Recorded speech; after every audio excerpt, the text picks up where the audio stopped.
से बीमार हो गए? कौन सा इंजेक्शन लगा लिया?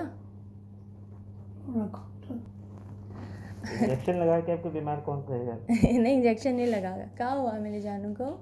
इतने पाले जानू को क्या हो गया? अभी तो माशाल्लाह साहब बिल्कुल सही। अल्हम्दुलिल्लाह अच्छे हो गए हैं। जब पाले लग ले ये क्यों बीमार हो गए हैं?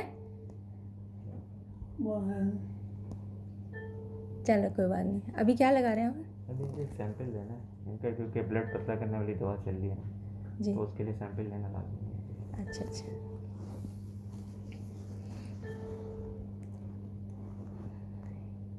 ऐसे कितने दिनों बाद आप मुझे देख ले हैं?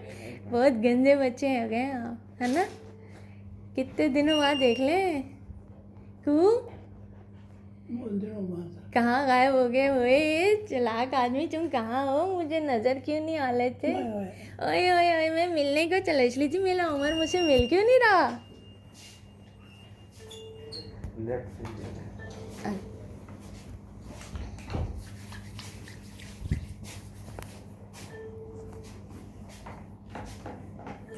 थोड़ी देर बाद मैं यहीं हूँ।